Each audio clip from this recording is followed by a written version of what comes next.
There's two sides to every coin. Then there's a conversation you can join. But I'm an old dog and there's new tricks. And some of my opinions you just can't fix. 'Cause I'm an old man yelling at the sky. I'ma shake my fist at the clouds and cry. Get off my lawn, you snowflake, before I have a meltdown, breakdown, shakedown. 'Cause this is my hometown, so back down, sports clown. It's all just a game, and it's the last down, let down, cowtown. I said it's all just a game. I give the touchdown, the rundown, the lowdown. 'Cause it's over the game, gonna crack down, and shut down, the sundown. I said it's all just a game.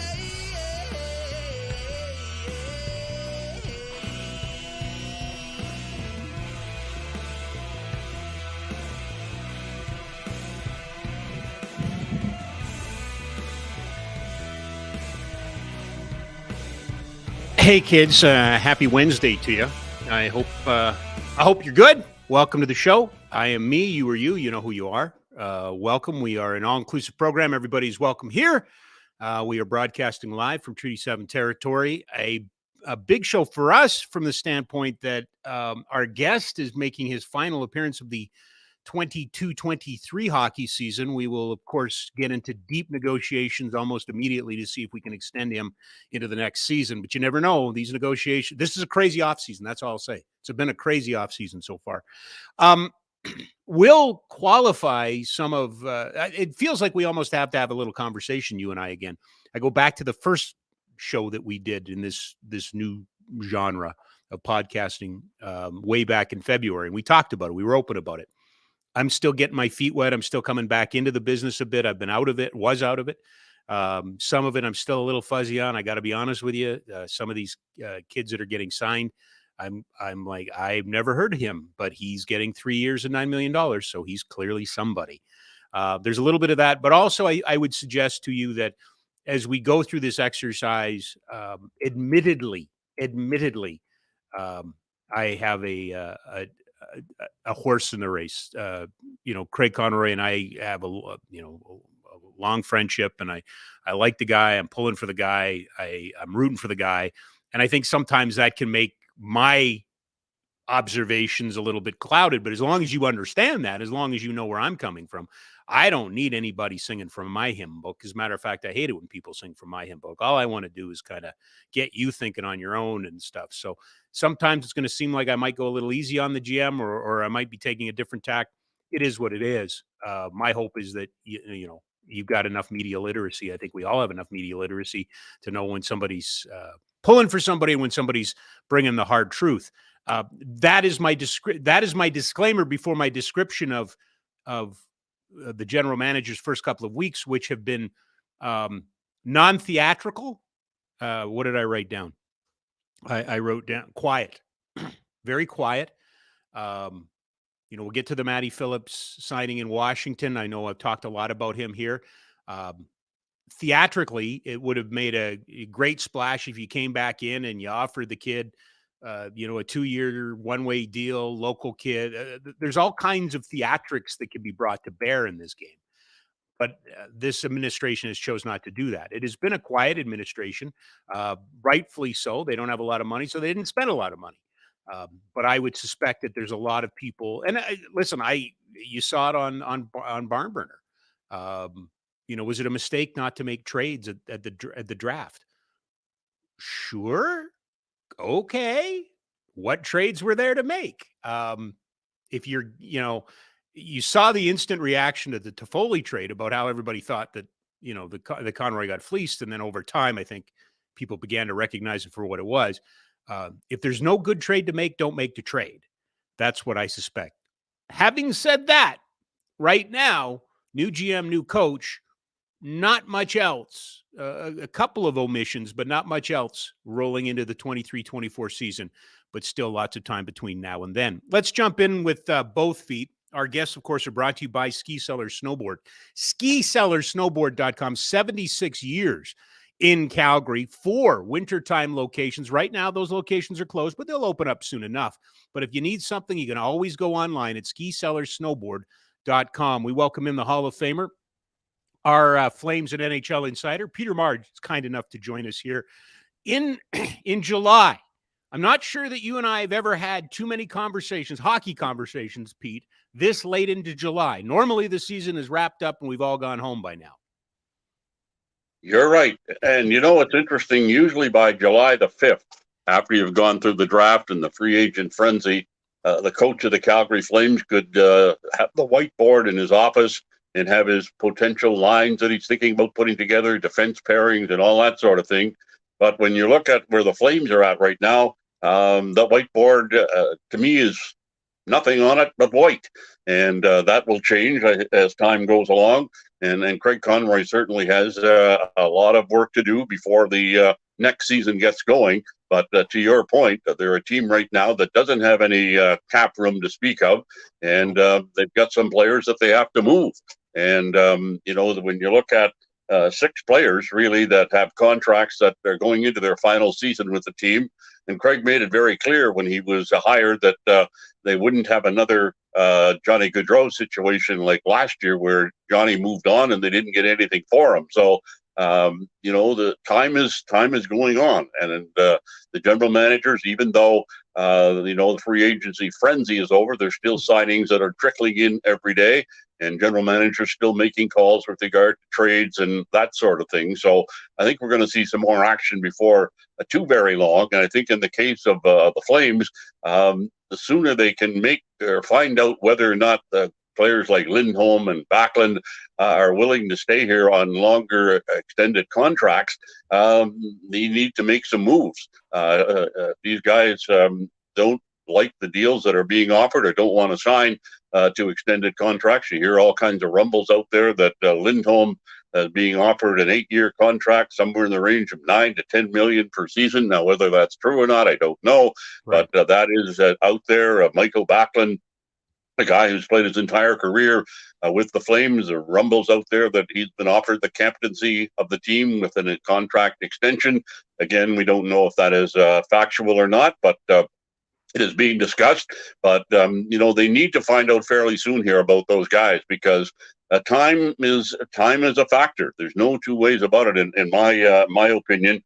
When you look at it, they may have lost some good returns right now since free agency frenzy had a lot of players that were available that were taken by teams at positions that those two guys play for. So it may have eliminated a team or 3 from the mix to want to make a trade for those players. And to me, if you wait until the start of the season to make those deals, if you know they haven't signed long-term extensions here, then you run into a situation where they could have an injury, and then that really affects the situation. And if you continue to go on, the player might not have a good season or as good a season at the start as he's had in the past, and that again reduces the value you can get in a return. And, you know, people say, well, you know, why don't you wait till the trade deadline when other teams are looking for things and it doesn't affect their salary cap that much? Well, the problem with that is that when you wait to the deadline, those 2 other factors that I mentioned enter into that. Also, the players then are going to the new team, if you can make a deal, for rentals. And you're not going to get as much return for them as you would right now.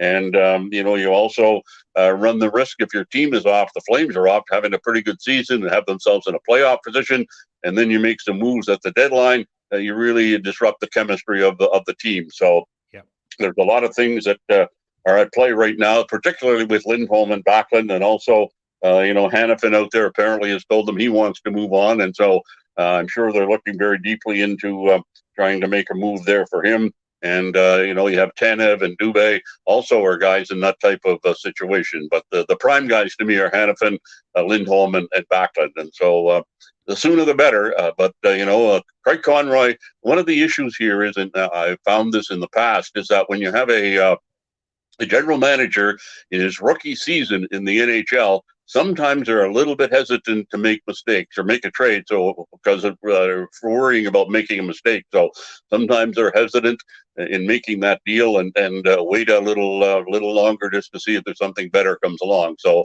that could be one of the factors here with Craig Conroy, since although he was an assistant GM for the Flames for about 10 years, this was his first time at the helm as a GM of an NHL team. Yeah, absolutely. Although the Toffoli trade, was consummated before the draft, and it kind of left us all with the belief, well, okay, now the dam's about to break. How much of this is a local story, Pete, but how much of this is actually an NHL story? Because there was nowhere near the activity that many had predicted. I not to point fingers, but Winnipeg had a lot to do. They bought out Wheeler, and they did trade, but they still have Hellebuck and they still have Scheifele. And we also saw players like Tyler Bertuzzi take very little for a 1-year deal because there wasn't a lot of money out there. Absolutely. Winnipeg has a lot of work to do, as you mentioned. And when you look at the situation at the trade, at the draft, this was the first time since 2007 that there was not a trade in the first round of the NHL draft, which, usually there are, and all the talk that was going into it, and all the networks were, advertising that's going to be a tremendous day for deals and all that sort of thing. And as it turned out, the first round, there were no deals at all. There were some later on, but nothing with the impact that was anticipated going into that. So it definitely was a surprise there. And so I think there's still a lot of deals that are going to be made as it goes along here. But the free agency, a lot of players, as I mentioned earlier, have signed on with teams and have, filled the holes that they needed in their various rosters, the teams that signed them.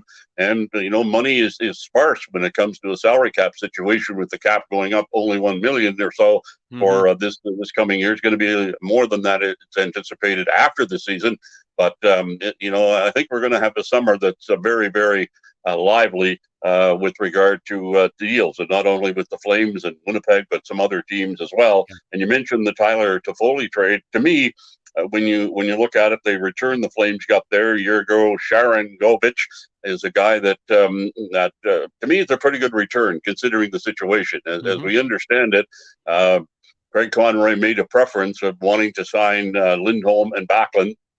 And when Toffoli heard that, he went back to the Flames and said, okay, move me. And that's what they did.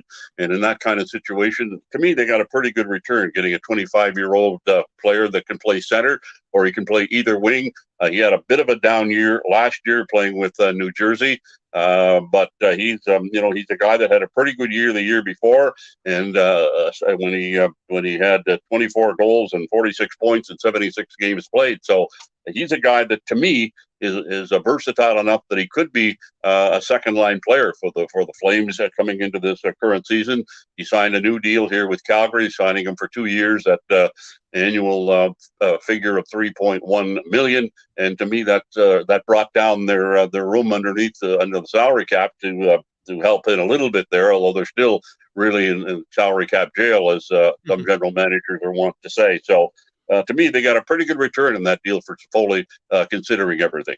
Yeah, I know initially it wasn't a household name, and I think, when you're trading your leading scorer away, you're expecting something bigger. Having said that, he was your leading scorer because other things didn't work. So I think there was a little bit of a lost leader there. I'd be surprised, Pete, to be perfectly honest, if he's in New Jersey next year. And that's not a knock against Tyler Toffoli. That's just the situation the Devils find themselves in, with so many good young players that are going to need contracts. I think they brought him in to just get them over that playoff hump right now.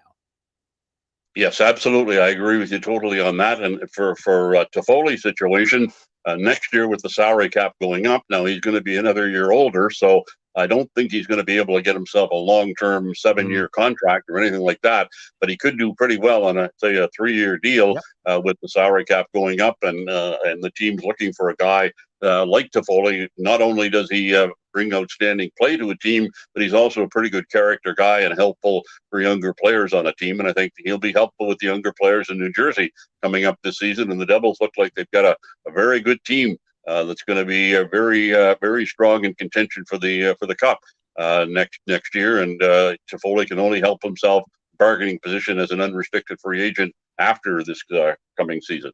You know, Pete, it wasn't the only player that the Flames said goodbye to. They said goodbye to a couple of popular players for different reasons. Milan Lucic, you know, his reputation precedes him in the league. He goes home to Boston, but also Matt Phillips, who, you know, we talked endlessly on this program, never got the opportunity, but his former head coach, now an assistant coach in Washington, and he gets a 1-year, one-way deal there. Nobody can blame the kid from Cochrane for taking that. No, definitely not. It's unfortunate that Matthew Phillips, being a local guy, as you mentioned there, Rob, didn't have more of a chance to play with his hometown team. You know, he only got to play a game last year, and that had a lot to do with Darryl being the coach and Darryl not being a guy that's big on smaller players or younger players and that type of thing. But he's a guy that had 2 outstanding seasons in the American Hockey League the last 2 years, and certainly deserved a bit more of a shot at playing with the Flames, but that didn't materialize. And I think when he made the decision to go to Washington, the fact that Mitch Love had moved there as an assistant coach, who had been the head coach of the Wranglers, in which he had played with for the last couple of seasons, was a big factor in him going there. And of course, a one-way contract. So if he goes to the minors, then he still gets the NHL salary. And apparently he's a big fan of Ovechkin, so maybe somewhere along the way he gets a chance to play with Ovechkin and see what he can do. So you certainly wish him all the very best as he moves on. And, you know, he would have had a pretty good shot, I think, of being a member of the Flames this year, given the fact that Craig Conroy made it pretty clear they're going to go with a younger roster than they have in the past couple of seasons in particular. And, of course, Milan Lucic, a popular guy here in Calgary, is the fans, every time he touched the puck, would yell out his name in the Saddle Dome. He was also a guy who adds a lot of muscle to a team, and that also helps guys on the team that are not guys that get involved in the heavy going. So he was a good protection guy there. We understand he was a really good, popular guy within the dressing room of the Flames. But you know, the Flames, as we say, they're going to have a younger team. So keeping Lucic on didn't really make a whole lot of sense. And they told him that early on, and allowed him to have a conversation with other teams earlier on before January the 1st, and he got the deal to go play with the Bruins for the next season. And of course, he was part of the Bruins team that won the Stanley Cup in 2011. So he goes back to a team that he helped win a championship, and also had a number of years there with that team. I thought, though, it was interesting some of the comments that he made in departing here over the last couple of days regarding Darryl Sutter. There's been a lot of conversation, of course, about Darryl, as that's been in the headlines for the last couple of months and brought about a whole bunch of change. But it was interesting that Milan Lucic said that Sutter was the best and smartest coach that he's ever played for. He said that the way that he would break down a game, and then the way that he brought it out to the players, brought it forward to them, as describing the style that he wanted and all that sort of thing. He said he'd never seen a better coach do it better than that in his entire career. And that goes back, Rob, to something I mentioned earlier this year on the podcast here, that Scotty Bowman had mentioned to me a number of years ago about Darryl Sutter during one of the games in Tampa. He came to me, and we were having a chat, and Scotty said to me at the time, he said, you know, your coach, and we meant Darryl Sutter, he is the best coach in the NHL for making strategy changes very quickly, understanding them, noticing them, and making the strategy changes quickly, and that has led to success. So it was very nice words coming from Lucic to back up that comment that Scotty had made. However, he did also mention that Darryl was a little bit, this is not Scotty, but this is Lucic, also mentioning that Darryl's a little bit old school in the manner in which he went about with the players. But he still called it the greatest experience of his. He had a great experience playing for Darryl Sutter. So now he goes on to Boston, and we'll see what happens there as he tries to get himself a second Stanley Cup. That is part of the legacy of Darryl. Even, you know, you go all the way back to 2003, 2004. There were some players that loved him, Pete, and there was other people that didn't. But everywhere he goes, there are fans that play for him. There are players who play for him that just rave about him. but it takes a special kind of player, I think, to be able to deal with Darryl and his approach. And the more modern player doesn't seem to have that flexibility. You know, you go back, if you were to sit down with Robin Regeer or Rhett Warner, Craig Conroy, Jerome McGinley, and a whole bunch of other players that were part of that Flame team in 04, 03, 04, and for some years beyond that, they have nothing but, praise with the way that Darryl handles them and the preparation that he had for them as players. And even though there were times that he probably pushed them a little harder than they would have liked, they didn't seem to mind that all that much. So but it's a different era of player today. They seem to be, they're making probably as much money now as they made back in those days, but now they feel they have more of a reign. If you're not satisfied with something, you can, complain about it and move on to another team. So it's unfortunate that Darryl has left the Flames. He's going to make lots of money this year not to work with the 2 years that he still had left on his contract. But I would doubt that Darryl will coach again in the NHL, having said that, Babcock now is back as a coach in the NHL, where he's going to be working with the Columbus Blue Jackets on a 2-year contract, which is interesting because most coaches coming into a job want at least a 3-year contract, and some want 4 or 5 years. Of course, Babcock with Toronto is coming off an 8-year contract in which they had to pay him for a bunch of years when he wasn't working until that finally evaporated on June the 30th. So he goes to Columbus on a 2-year contract. And if Johnny Gaudreau left Calgary because he didn't like the way he had been treated by Darryl, now he has another guy with a similar type of approach to players coaching him in Columbus. Although Babcock has said he's not quite as he's not going to be quite as adverse as he was in the past. But if you like to ask Mike Commodore, he's got nothing but bad things to say about having played for Babcock at a couple of locations in the NHL. So anyway, we'll see how that one all works out. Yeah, I'm not sure that's the exact yes, but you're right. He would have an opinion. I just want to come back to Matt Phillips for a second, Pete, and then I'm going to take us on a little bit of an awkward journey, but bear with me because I think it'll make sense. I said off the top of the show, I would have fully understood if the Calgary Flames had given Matt Phillips a 2-year full ride NHL deal one way and said, we love him. He's a local guy. Like, I get almost the theatrics of it, right? That we want to prove to you that we've moved on from the last administration. We want to prove to you that, being a Calgarian has got value. And you can make that case for me. If they didn't, and I think that's the prudent thing, but it does bring us to another Calgarian who the last time we talked, which was 3 weeks ago, you brought his name up and he got the phone call from Lanny McDonald. And that was a story of a young boy comes and then makes it good in his hometown, with Mike Vernon finally getting the call to the Hall of Fame. Yeah, that was a real, I was actually on a flight going to New Brunswick on that particular day. And it wasn't until I arrived that I got the word that Mike had been voted into the Hockey Hall of Fame, and getting the call from Lanny McDonald, who of course was the chairman of the Hockey Hall of Fame, welcoming him to the Hall. And of course, they're going to have the induction coming up in November. And I think what helped Mike, I think he should have been in there before now. He shouldn't have had to wait well over 14 years, whatever it was, to get in there. I don't think, he wouldn't have been a first ballot Hall of Famer in my book, and he wasn't. But I think what helped was that there were a lot of people, media people that were pointing out to the Hall of Fame selection committee and the public as well, the fact that there had only been 7 goalies that had been inducted into the Hall of Fame in the previous 30 years.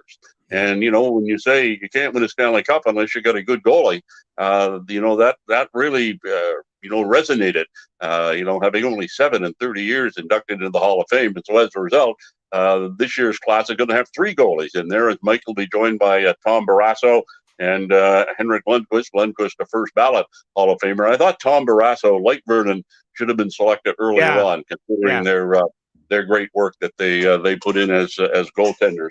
But the thing with Mike, I go back to So when the Flames drafted him, actually, and you looked at him, and here he was, this about 5'7" or 5'8", somewhere or 9 or somewhere in that range, weighing about 170 pounds, very, very small. And you wonder, gee, can he be a star in the NHL? And it took him a little while. He served some time in the minors before he, in the 1985-86 Flame season. It's interesting to note that Flame team went to the Stanley Cup final. But what a lot of people have forgotten is that team lost 11 straight games during the regular season. And the goalie that came up from the minors that ended that was Mike Vernon. Mm-hmm. And even though he ended that streak, and he won a couple of other games in there, he later was sent back down to the American Hockey League and then was brought up just before the start of the 1986 Stanley Cup playoffs. And, of course, he came right in and was a big reason the Flames upset the Edmonton Oilers in that playoff series that year, as he was better than Grant Fuhr. Both of them put on great goaltending. That was a time of the NHL being more of a high-scoring NHL, so you look at their goals against average and they're saying, gee, it's pretty high compared to what we see now. But that was the year it was. These guys would make the big saves when they had to make them, and Mike certainly did that in propelling the Flames to victory over the Oilers and then getting them on to the Stanley Cup final before he and Patrick Waugh were the goaltending duel. Patrick, of course, and Vernon both were rookies at the time, and Patrick outdueled Mike in that. But Mike then was solidified as an NHLer. And, of course, in 88-89, when the Flames went on and won the Stanley Cup, Mike was a big, big reason for that. When I go back and look at that playoff series in the very first round against Vancouver, Vancouver was very much a large underdog going into that series. They took that series to 7 games, and Game 7 went into overtime. And Mike Vernon stopped 3 breakaways in the overtime period. Stan Smeal had one of them. There were a couple other guys that breakaways, and he came up with outstanding saves before finally Joel Otto scored the goal that gave the Flames the victory in Game 7, almost the end of that first overtime period. I believe it was at 19-14 or something like that. And then the Flames, of course, they went on to win 2 more series. And then the Stanley Cup final came on against Montreal. As again, it was a duel, Mike against Patrick Waugh as the 2 goaltenders. And in that one, it was Mike outdueling Patrick in that one. And, it was interesting. A couple of years ago, I was talking to Terry Crisp. Terry was the coach of that Flame team that won the Stanley Cup in 89. And he said to me, he said, it wasn't long ago, for the first time, I watched the video of that last game that we played in Montreal against the Canadiens. And he said, if it wasn't for Mike Vernon, we wouldn't have won that game. He was so good.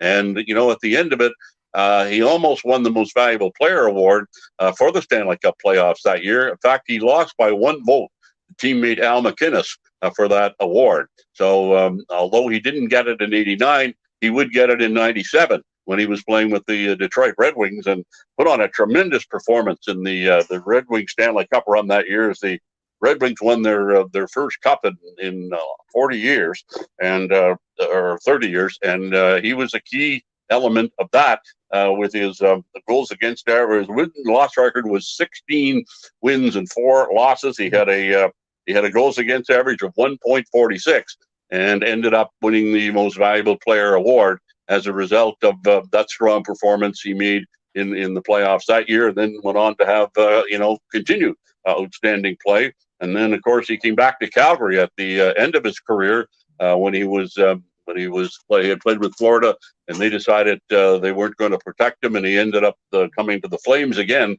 And that was a tough time for Mike coming out, and I could almost say with certainty that he didn't want to come back and play for the Flames. Because one of the issues that was going on when he was with the Flames, not in the Stanley Cup year, but in the 92, 93, those seasons when the team wasn't so good, Mike, of course, was still the number 1 goalie. And, the odd time they score a goal against him, and his parents got to a point where they couldn't come to the games anymore because the fans knew where they were sitting and they'd be yelling at them, obscenities and all this sort of thing. And Mike, of course, wasn't very happy with that and ultimately moved on and had that great success later with Detroit. But he came back to finish his career here, and it was fitting that the Flames retired his number 30 right up there in the rafters a few years ago. And I'm sure now they'll have a big celebration for him, a night for him, after he's inducted into the Hall of Fame in November. So certainly looking forward to that. He went to 4 Stanley Cup finals in his NHL career, and certainly it's a great tribute that he's in the Hockey Hall of Fame now, are going to be inducted into the Hockey Hall of Fame this year. Pete, speaking of former Flames, and since we last spoke, we found out that Ryan Huska is the new head coach, which wasn't a surprise, but Mark Savard finds his way back to the organization. Yes, that was very interesting. That was a real interesting deal that brought him back to the Flames organization. And I think the fact that he had such a strong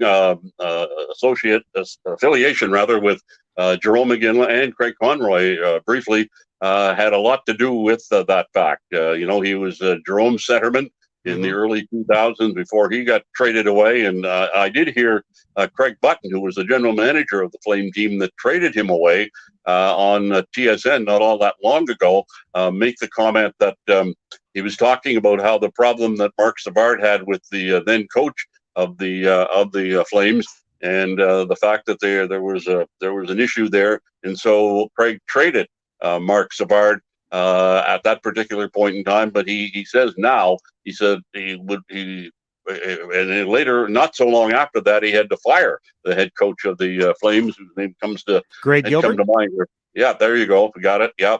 And Craig had made the comment on TSN that he wished he had to fire the coach rather than let Mark Savard go, as he had a great chemistry with Jerome. And so I think that has a lot to do with why Mark Savard is back with the Flames. He's had some coaching experience in the head coaching scene, and also the head assistant coaching in the NHL, and some head coaching work as well elsewhere. So this is he's a smart hockey player who had his career end earlier than it should have because of concussions that he had suffered through the course of his career. And of course, he was a member of that Boston team that won the Stanley Cup in 2011, even though he didn't play because of those concussion issues. So great to see Mark Savard back in the Flame fold in the assistant coach's role. Elsewhere, Pete, it has been, and we talked about it off the top in regards to the Flames, but it applies to the rest of the league. It has been a very interesting couple of weeks and a very interesting couple of days in free agency. But we are seeing some interesting things out there. One of them is the Nashville Predators. Moving on is the wrong word. I think David Poile's been there since day one. He's retiring. Stepping in is Barry Trotz, who's an early guy in the history of the Nashville Predators. He takes over as GM, but he is certainly not letting grass grow under his feet, as he appears to be. I don't think rebuilding is the right word, Pete, but reshaping is the word you're using. Yeah, there's no question. He's definitely reshaping the Nashville Predators, coming in as GM after a highly successful run as a coach with a number of teams in the NHL. And right off the bat, he talks about wanting to change the chemistry on the team, and as a result, Matt Duchene is gone, Ryan Johansson is gone. Both of those players are pretty good hockey players. There were some rumbles about them not being the greatest team players that you could have, and as a result, even though Trotz did have some positive things to say about them after moving them on. But, he did say that he wanted to change some of the chemistry. And as a result, Ryan O'Reilly going there with a 4-year contract at a value of $18 million, after Toronto was trying very hard to keep Ryan O'Reilly in their camp, because they liked what he brought to the team in the latter stages of the past season. And a bit of a surprise, too, was Luke Schenn, the defenseman, who had been with the Maple Leafs, and they were trying to re-sign him as well. But he signed a 2-year contract at $2.75 per season. And it was interesting to note that he's 33 years old. He's bounced around quite a bit, but he's considered a very strong character player, that he's making more money with that contract than he made in the last 3 years combined.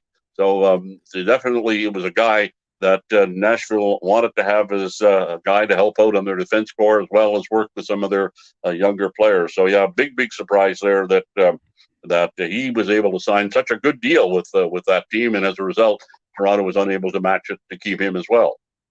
Well, speaking of Toronto, it's not like Brad Treliving went over there and was some sort of shrinking violet either. He's kind of picked up where he left off. The man does like a good deadline. Yes, he does. No question about that. I mean, I'm kind of puzzled at some of the moves that he made. over the last few days. And one of them is Max Domi. Now, Max Domi is a guy you watch play. He's a pretty good player and all that sort of thing. He grew up in Toronto. His father was a former Maple Leaf as well as some other NHL teams. But, to me, it was interesting to note that, here's a guy who is now with his 7th NHL team in 8 years at the age of 28. Usually if you're at 38 and you played with 7 teams in the NHL, that would be considered a lot. But they brought him in. And, last year he scored 20 goals and playing 80-some games with Chicago and later on with Dallas. And, it surprised me the fact that he's moved around so much. And, they say positive things about him, but you really have to wonder a guy moving on like that. It was also interesting that the signing of Ryan Reeves by Brad Treliving and the Maple Leafs, and signing him to a 3-year contract at $1.75 per year, that takes him to age 39. And this is another guy that's bounced around with a whole bunch of NHL teams, including a couple of them that he played with last year. So that, to me, is another puzzlement. The other puzzlement with the Maple Leafs was signing John Klingberg to a 1-year contract worth $4 million after he had himself just a terrible season. Over the past year. He has a pretty good career prior to that. But basically, when you look at the Maple Leafs, he'd be a third pairing defenseman, and to be paying him $4 million to me seems a little bit high. But Brad Treliving is a guy that's been around the NHL now for a while, so we'll wait and see how that all pans out. So, but he has obviously a good eye for talent. But those 3 signings to me really were complexing, considering the circumstances that I just mentioned. Well, and you can add in there, Bertuzzi is not complexing it. I get it. Yeah, another one. Yeah. It's a 1-year deal, and he's betting on next year. I get that part. Yeah, exactly. But they also have some business to take care of. And William Nylander's part of that business. Like, do they still have the ability to keep those guys? But you look at the salary cap situation and that sort of thing, I can't see how they can keep Michael Nylander. William Nylander. I think of Michael, that's his father, yes, who played with the Flames. And actually, William was born here in Calgary. So he scored 40 goals last year, an outstanding season, and they're going to have to pay him a lot of money going forward. And, they've got Marda in there and Matthews. It's going to be real interesting to see what happens. I mean, Nylander would be a great addition to the Flames. And Maple Leafs, maybe they could lose some help on defense. Oliver Hanneman, who is a guy that the Flames are apparently looking at trading, seems to want to play only for a U.S. team. So that might negate that. But I don't know if Nylander will wind up here, but I think he's going to wind up somewhere as his NHL career continues. And a pretty good pickup. He's not the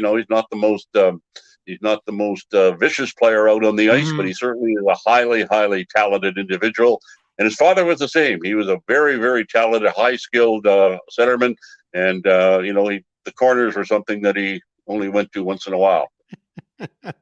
Yes. Maybe if he dropped the paycheck there, he'd go there. Yeah, he might.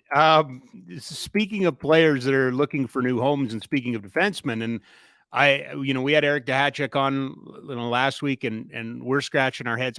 Pete, I'm hoping you have some insight on where Erik Karlsson could end up. Like, I just don't get it.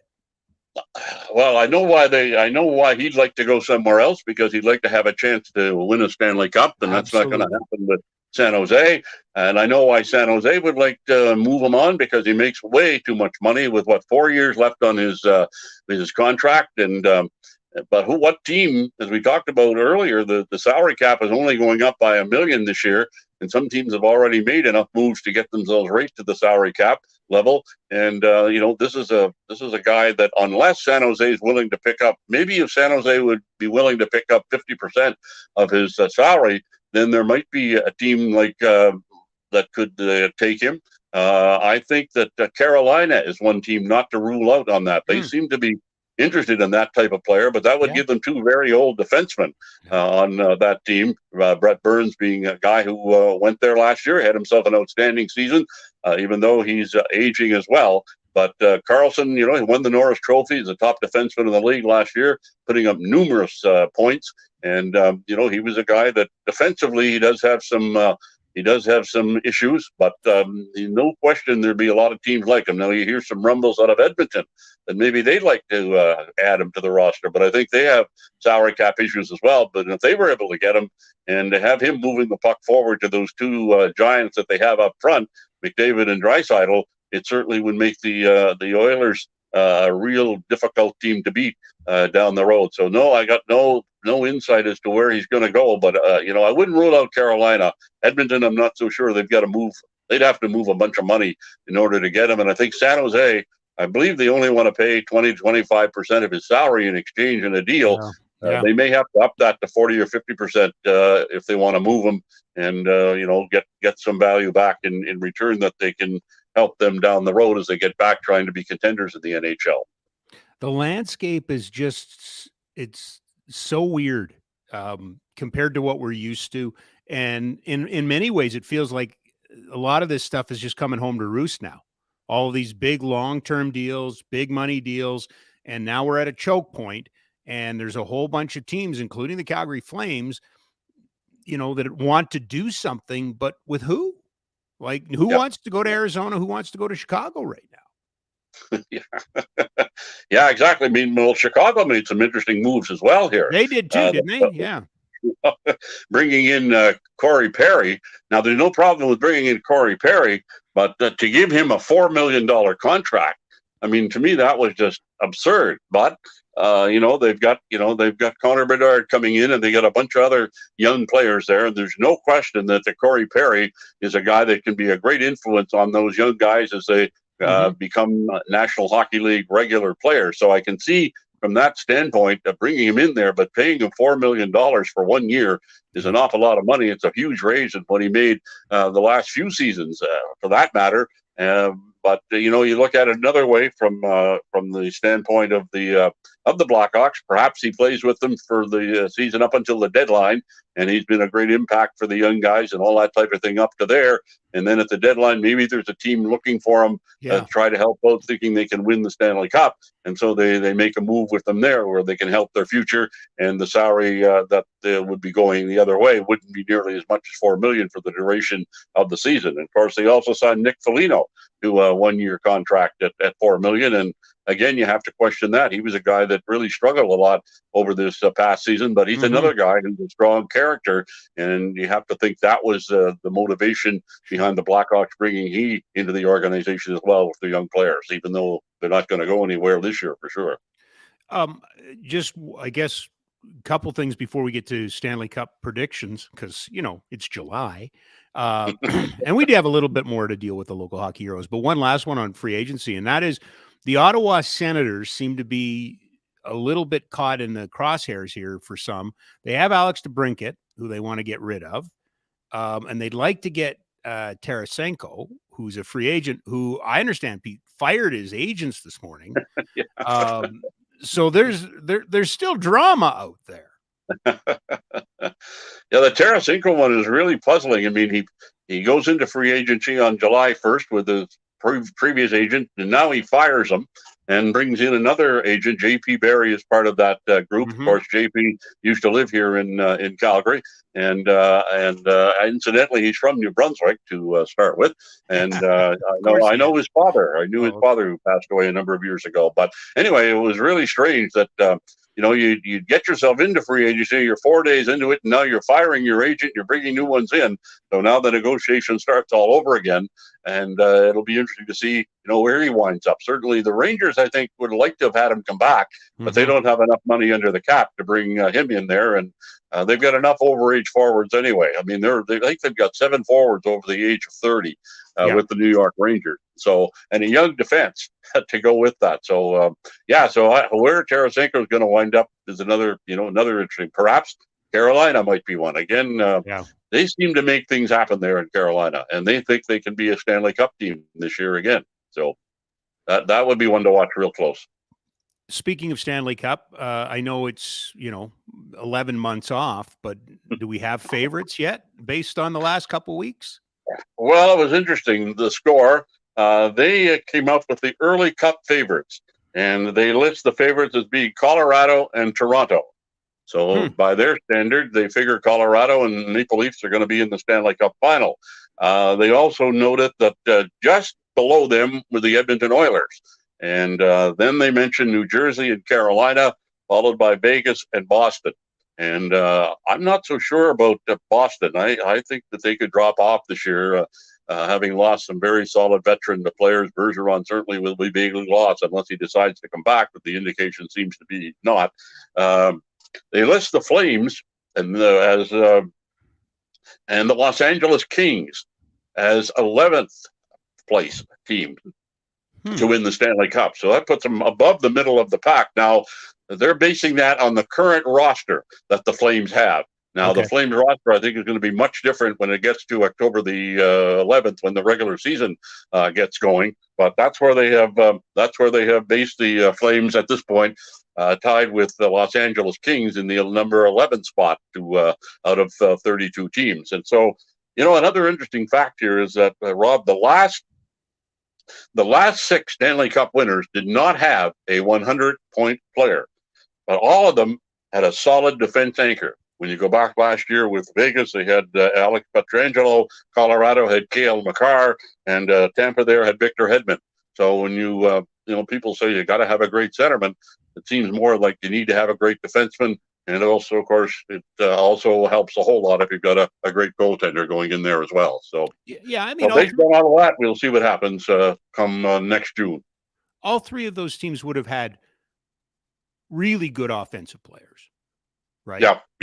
But not good offensive balance. But not Draisaitl or McDavid or or that type of generational player. The defense, again, you and I sat in awe and watched Nick Lidstrom for all those years, and he was just on a he's you saw Bobby Orr, I saw a bit of Bobby Orr, we saw Ray Bourque, we saw Al McInnes, but Nick Lidstrom was the closest thing we've seen to a generational defenseman. No question. I mean, he was so automatic. I mean, so many things that he could do out on the ice were absolutely phenomenal. He had the great hands, he had the good legs, he had the great knowledge of the game. Outstanding. I mean, it's interesting. Somebody was asking me recently if about McDavid. I was mentioning the fact that he's a highly colorful player to watch with his great speed and what he can do. And they said, does he remind you of anybody? And he said the player he really reminds me of is Bobby Orr.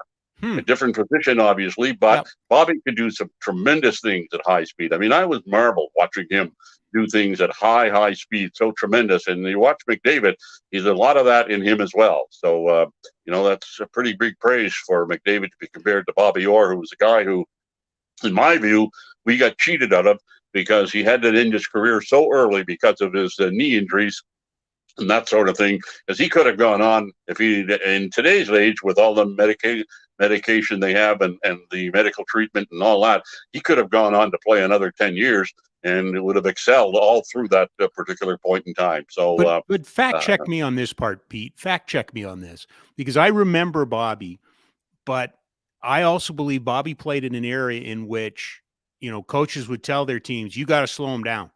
So hit him, chop him, do whatever. I wonder, was Bobby's knee injuries a result of liberties that were taken on him in a different era? I believe that had something to do with it. There's no question about that. I mean, he had so many surgeries on that knee that I think a lot of that had to do with the whacking and hacking that was going on. But, he's still doing it at high speeds. Even near, I watched him the last time I watched him was in the series that they had in, was it 76? The Canada Cup or whatever it was. I mean, that basically was the last real series that he played in. I mean, he was outstanding there. And, then his career ended soon after that. I mean, he was still doing great things, even though he'd been through all of these various surgeries and limping around off the ice and that sort of thing. So, I think a lot of that had to do with the treatment he was getting from the opposing teams trying to slow him down. But they had a hard time slowing him down. And the only way they slowed him down is at the end of his career early. Yeah, no, and I love that analogy of him and McDavid. I like that one. Really makes me scratch my head and go, yeah, that makes a lot of sense, because of, everybody wants to go Lemieux and Gretzky. He's not like Gretzky. Gretzky's not like McDavid. They're not. but Gretzky even took some hellacious abuse, and so did Lemieux. That God bless him that McDavid doesn't have to take. And I know you'll get Oiler fans upset about the Philadelphia incident and stuff like that. But you and I would both agree, Pete, that, my God, Jerome McGinley was targeted, early in his career and things like that. There's far less of that egregious, knuckle dragging 2 minute a night guy coming over the boards to fall on your best player stuff that we used to see. Yeah, we don't see nearly as much of that. We see a little bit of it now, but nowhere near what it was like back in those days when Ginla. You're right, Ginla. I mean, he was whacked and hacked and run over several times.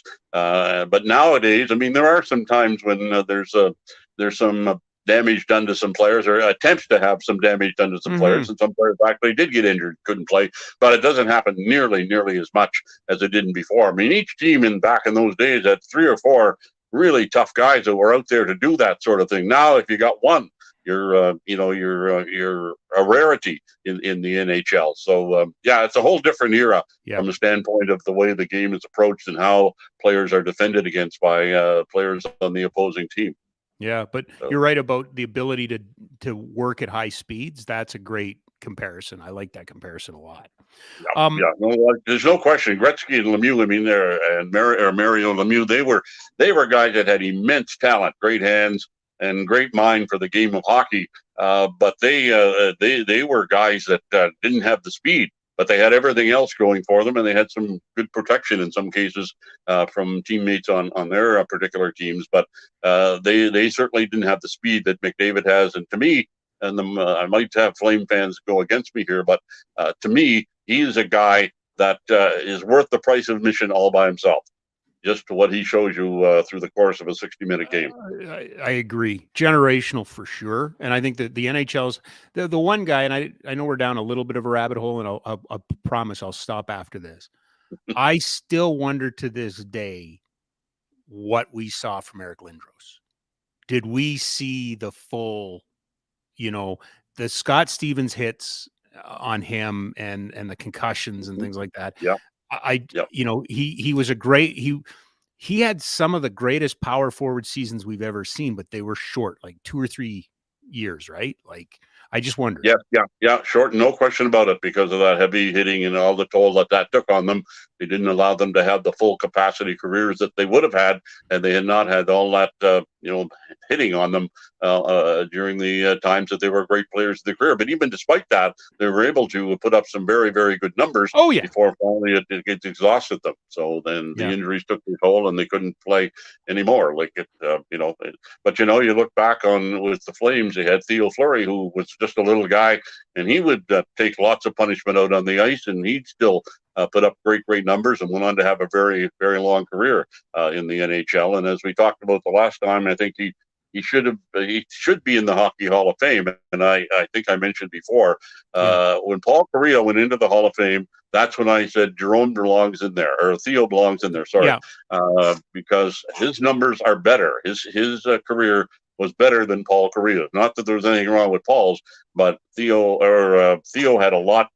Not a lot, but he had a better numbers and a more successful career with more championships down the line than Paul Kariya did. But we'll have to wait and see whether or not he eventually gets into the Hall. In fact, I saw him about 4 days before they had the vote, ran into him at the Cottonwood golf course, and I said, well, next Wednesday's the big day, and he kind of looked at me, he said, I don't have my hopes built too high. So, and again, he wasn't selected, which to me is unfortunate, but hopefully in the future, he will get himself enshrined into the Hockey Hall of Fame. Pete, he was to that trend we were talking about of runs at star players, though. Theo was a bit of a porcupine, wasn't he? Like, if you were going to take a run at Theo, he was going to make sure you paid a price. Like the stick, like Theo was a porcupine. You paid a price for trying to play him tough, didn't you? Yes, you did. You're absolutely right. Because he was, despite his small size, he was a guy that would be a battler out on the ice. He'd hit you back and do that sort of thing. And I remember I forget what year it was, but it was going back 5 or 6 years now, when Johnny Gaudreau was here, and Theo met him in the hallway near the Flames dressing room.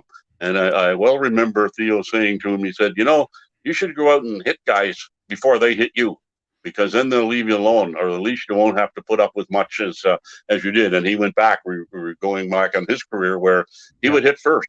And he'd get hit, but he hit first, and then he hit back again. So he just went on. And that's why he had such a great career. And Goodrow, it's going to be interesting to see now how he goes with Columbus having a little better team going into this upcoming season. Well, back to the local hockey heroes to finish off here today, Pete, and that is I don't think that they drafted any Connor McDavids or Nick Lidstroms, but the Flames under Craig Conroy did go through the process of drafting players, and now will open a development camp, the first for Craig Conroy as a GM. It's an important couple of weeks here for the development of the next wave. Yes, there's no question. They get underway tomorrow with that development camp out at Winsport. And, there's 38 players that are going to be out there on the ice during those sessions that they're having. Perhaps the only one that could be a possible guy that would be in the Flame lineup for this upcoming season is Matt Coronado, who's a guy that saw play one game with the Flames this past season after finishing his career with Harvard University, and then signing a contract with the Flames. I think he's got a pretty good chance to make the Flames team, and he may be the only one that's in this class that's out at the Winsport starting tomorrow that will be with the team this coming season. But certainly it's a great grooming ground for these young guys to get some attention from the NHL coaches. And what I really liked about it was that they split up in two groups, and they recognized the two greatest goaltenders the Flames have had in their history, Mike Vernon, Team Vernon, and Team Kiprasov, or Mika Kiprasov. And I firmly believe if Mika Kiprasov had played more seasons, he'd be a guy that would be a strong candidate for the Hockey Hall of Fame. Unfortunately, he had a very strong 7-year career with the Flames, but he didn't play much prior to that. When he was with San Jose, he was in the minors. He was number 3 goalie on their list at one point. But I think that there's never going to be another NHL goaltender that is going to play 70-plus games 6 years in a row, as Mika Kiprasov did here with the Flames. And I think the Flames wanted to honor him, but he's kind of a shy guy for that sort of thing. I remember he was back here a few years ago, might have been 4 years ago, maybe 5 years ago, for a game at the Saddle Dome, and he was in the owner's suite. And I think he had a couple of drinks beforehand, and they showed him up on the Jumbotron. Then they showed a series of great saves that he made for the Flames over the course of his career. And then they showed him on the Jumbotron. He waved and that sort of thing. And then the game started, and whoever the Flames were playing against, the very first shot that David Riddick got went in.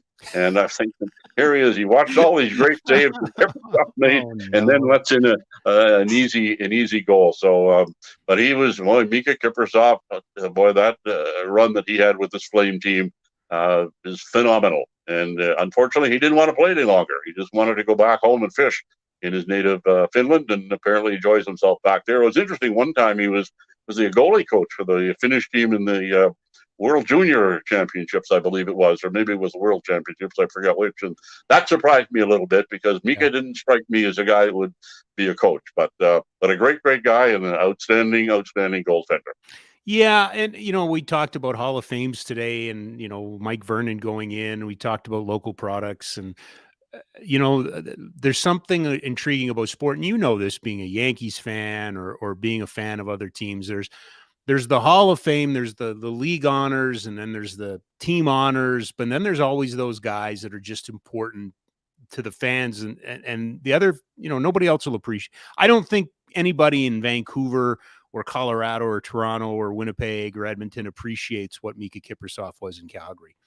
And I would suspect that there's players there that I don't, get why they're appreciated, but that kid or that guy, that man, whatever, day in, day out, like, he was incredible. Just was. Yeah. All the saves he made were phenomenal. I mean, that run in 2004, which, we've talked about it before. I firmly believe that run saved his franchise in Calgary, because if he hasn't come along, this team had gone 8 straight years with no playoffs. And in the start of that season, I mean, there weren't 7,000 people in the building. And then as it went on, and then they got in the playoffs and went to the Stanley Cup final, it brought the team back to life. And then the next year, there was no hockey at all because that was a lockout by the NHL of all the players. And so, you know, if you've gone 8 years, no playoffs, and then no hockey at all, people wouldn't have been dashing back to the Saddle Dome to watch the Flames in 2005. So Kiprusoff and all the members of that team certainly should have a big boost for their contributions to the team and the fact that they may have saved the franchise here. Well, we started off this conversation today by noting that it's probably the latest we've ever done this kind of hockey conversation, you and I. And now is the time to bid you adieu and thank you for everything you did with the podcast here in the second half of the season. And of course, I said it off the top. We'll obviously begin intense negotiations on a long-term it's deal. It's hard negotiation, Rob. I just hired a new agent today. You did? Oh no! Oh no! You did? Hey, did you? JP Barry will be calling it tomorrow. JP Barry. Yeah, I knew it was JP Barry. But this one's this offseason's a little weird, Pete. I think that there's going to be hockey news. I think it's turning into a 12-month a year. It used to be 10, then it became 10 and a half. Now I think it's going to become 12 months a year.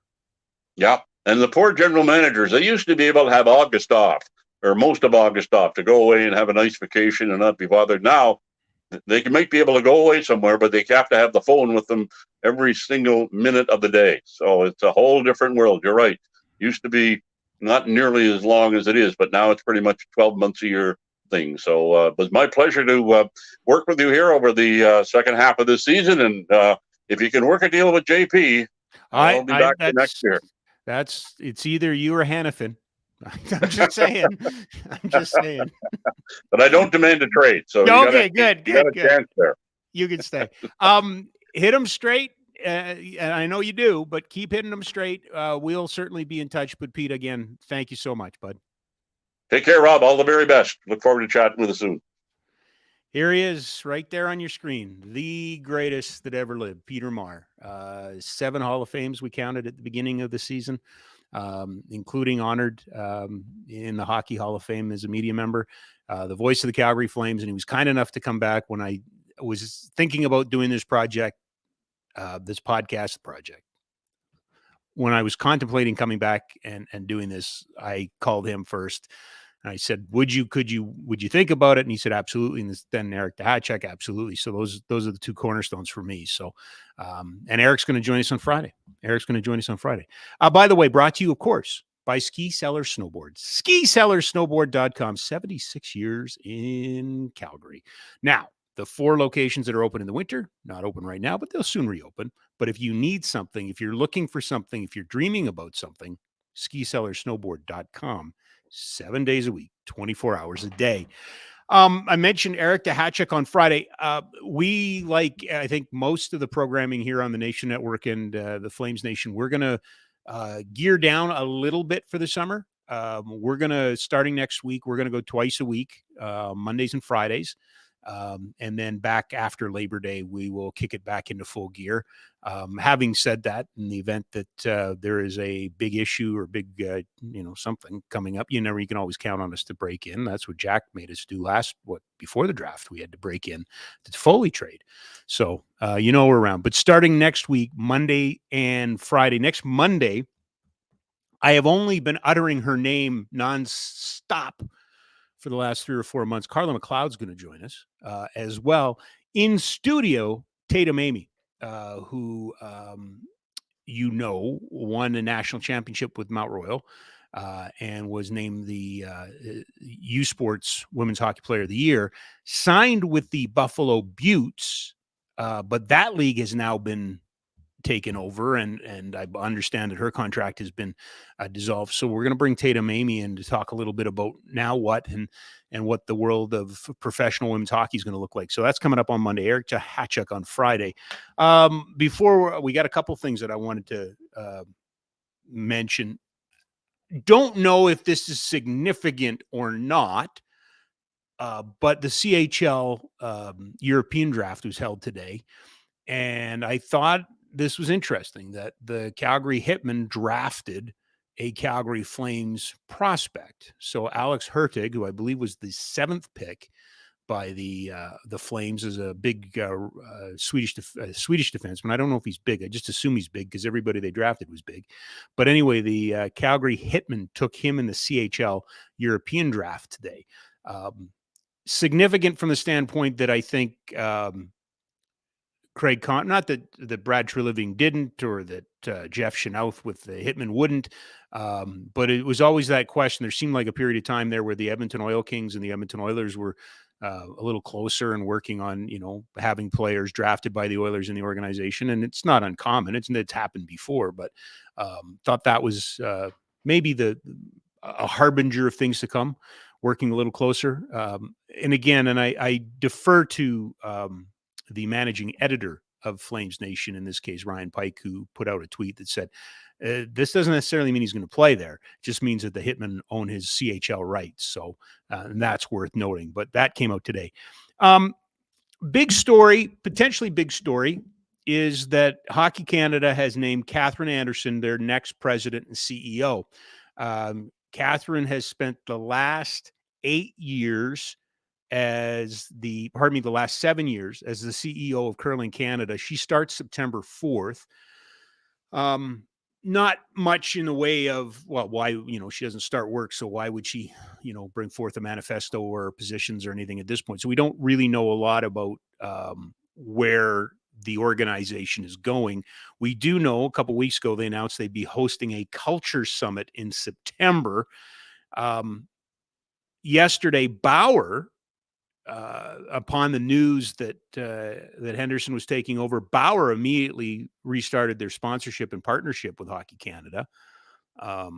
Again, without public knowledge of what the platform is going to be, what the direction is going to be, where the organization is going.